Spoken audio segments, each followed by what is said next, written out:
Assalamualaikum warahmatullahi wabarakatuh. Apa kabar kalian semuanya? Semoga kita semua dalam keadaan sehat walafiat. Amin amin ya robbal alamin. Baik anak-anak semuanya, pada pertemuan kali ini kita akan membahas materi tentang teks novel yang merupakan KD dari titik 39, yaitu menganalisis isi dan kebahasaan pada novel. Tujuan dari pembelajaran kali ini diharapkan anak-anak semuanya dapat memahami novel Layangan Putus berdasarkan isi dan kebahasaannya. Sebelum melanjutkan ke materi, apakah kalian semua pernah membaca novel? Nah, pada pembahasan kali ini kita akan membahas materi teks novel. Maka pembahasan yang pertama yaitu tentang novel. Dari pengertian novel itu sendiri apa sih? Nah, novel itu karya prosa fiksi yang panjang, mengandung rangkaian cerita kehidupan seseorang dengan orang-orang di sekelilingnya dengan menonjolkan watak dan sifat di setiap pelakunya.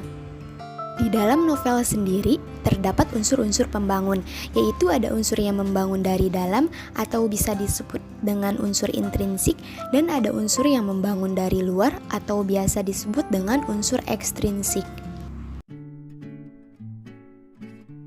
Yang akan dibahas pada pertemuan kali ini oleh kita semua yaitu unsur-unsur intrinsik. Nah, unsur-unsur intrinsik itu sendiri terbagi menjadi 7 bagian. Yang pertama yaitu ada unsur intrinsik tokoh.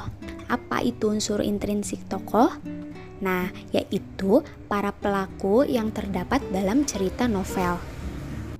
Unsur intrinsik yang kedua yaitu ada alur atau plot. Alur atau plot ialah rangkaian peristiwa yang disusun berdasarkan hubungan kausalitas. Di dalam alur juga terdapat peristiwa yang saling berelasi dalam peran masing-masingnya, baik itu sebagai sebab maupun itu sebagai akibat, yang sehingga menciptakan sebuah konflik. Unsur intrinsik yang ketiga yaitu ada latar atau setting, yaitu gambaran yang digunakan untuk menempatkan peristiwa di dalam suatu penceritaan fiksi. Latar ini menyaran pada tempat, waktu, sosial, sehingga latar seringkali dibedakan menjadi 3 macam, yaitu ada latar tempat, latar waktu, dan latar sosial.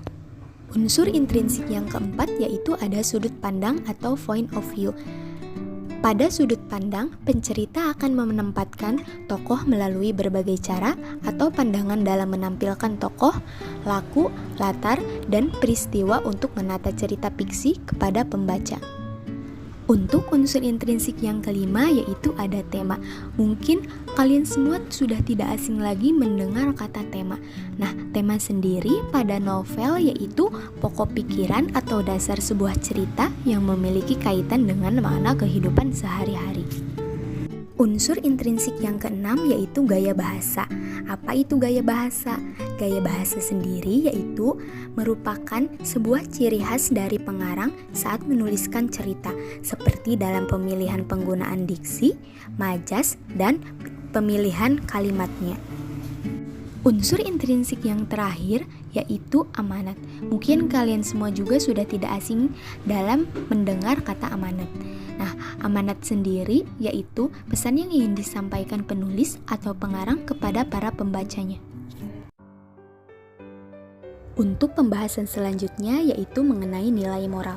Sebelumnya, apakah kalian sudah mengetahui apa itu nilai moral? Baik, di sini akan dijelaskan kembali apa itu nilai moral. Nah, dari nilai moral sendiri yaitu nilai yang disampaikan pengarang dalam rangka mendidik manusia dalam seluruh aspek atau persoalan hidupnya, dengan tujuan manusia dapat mengatur tingkah lakunya untuk menjadi manusia yang lebih baik lagi. Nilai moral itu terbagi menjadi 3 jenis. Yang pertama yaitu ada nilai moral hubungan manusia dengan diri sendiri atau nilai moral individu. Nilai moral ini menyangkut hubungan manusia dengan kehidupan pribadinya atau bagaimana cara manusia tersebut memperlakukan diri sendirinya. Jenis nilai moral yang kedua yaitu nilai moral hubungan manusia dengan manusia. Nah, setiap harinya manusia itu tidak lepas interaksi sesama manusia. Manusia pasti melakukan hubungan dengan manusia lain dalam kehidupan sehari-harinya, baik itu dalam lingkungan keluarga, masyarakat, maupun bernegara. Dalam melakukan hubungan itu, manusia juga perlu memahami norma-norma yang berlaku agar dapat berjalan dengan lancar. Jenis nilai moral yang ketiga yaitu nilai moral hubungan manusia dengan Tuhan. Manusia selain sebagai makhluk individu, sosial, juga sebagai makhluk yang meyakini adanya Tuhan. Dengan sadar atau tidak sadar, setiap manusia mengakui bahwa dia adalah salah satu makhluk ciptaan Tuhan yang hidup di dunia ini.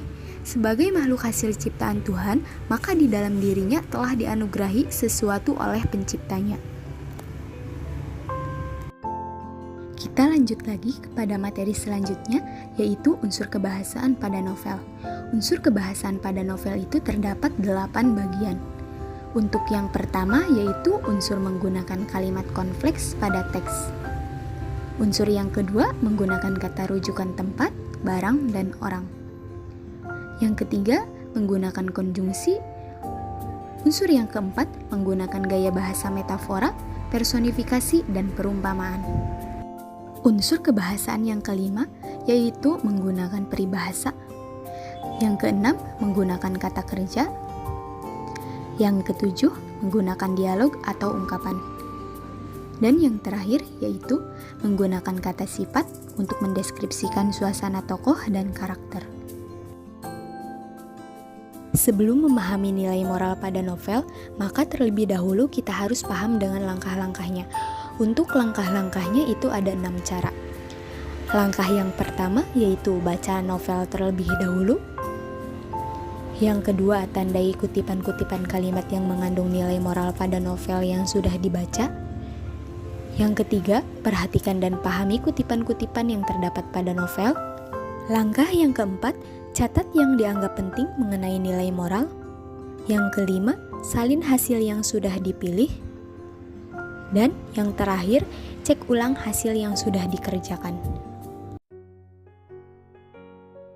Baik, anak-anak semuanya, materi telah disampaikan. Selanjutnya, kita akan mencoba menganalisis nilai moral yang terdapat pada novel Layangan Putus karya Momi ASF. Namun, sebelum itu, kita saksikan terlebih dahulu trailer dari film Layangan Putus. Did you enjoy it? Ngerasa capek padahal udah jadi kebiasaan sebenarnya. Ya, soalnya kan sekarang kamu punya kebiasaan baru. Nggak bisa dihubungin.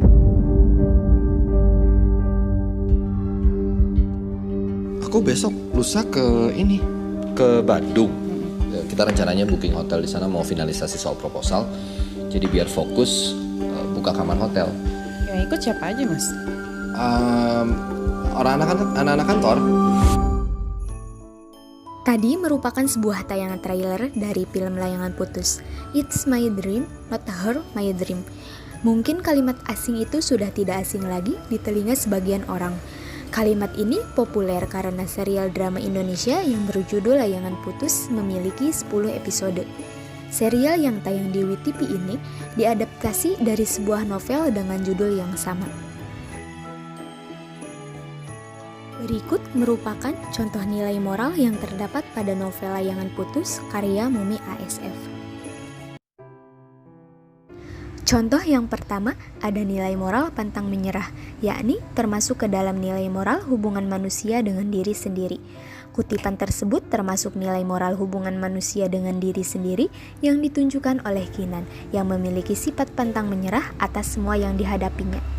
Kutipan tersebut juga memiliki contoh bagi pembaca bahwa kita harus bisa yakin dengan semua usaha yang dilakukan. Rencana yang telah disusun harus bisa terlaksana dengan baik dengan adanya doa dan dibarengi usaha. Contoh yang kedua ada nilai moral meminta maaf, yakni termasuk ke dalam nilai moral hubungan manusia dengan orang lain. Kutipan tersebut termasuk nilai moral hubungan manusia dengan manusia lain yang ditunjukkan oleh Kinan meminta maaf kepada mantan suami atas perlakuannya yang membuat tersinggung. Kutipan tersebut juga memiliki contoh bagi pembaca bahwa kita harus bertanggung jawab atas perilaku yang kita lakukan terhadap orang lain. Ketika orang lain tersinggung atas perlakuan kita, maka harus segera meminta maaf. Contoh yang ketiga, ada nilai moral sholat, yakni termasuk ke dalam nilai moral hubungan manusia dengan Tuhan. Kutipan tersebut termasuk nilai moral hubungan manusia dengan Tuhan yang ditunjukkan oleh Aris yang taat melakukan ibadah sholat berjamaah di masjid. Kutipan tersebut juga memiliki contoh untuk pembaca bahwa meskipun memiliki kesibukan dunia, baik itu kerja, kuliah, sekolah, dan lainnya, kita tidak boleh meninggalkan kewajiban kita sebagai seorang muslim, yaitu untuk menunaikan sholat 5 waktu.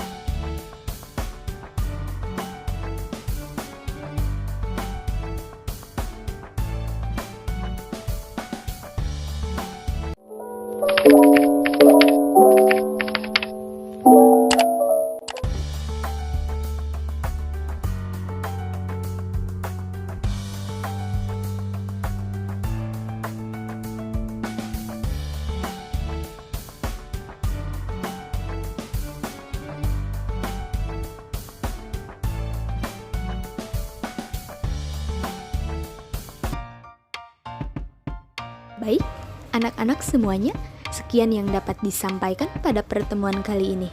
Semoga bisa dipahami dan bermanfaat untuk kita semua. Kurang dan kurangnya mohon dimaafkan. Wassalamualaikum warahmatullahi wabarakatuh.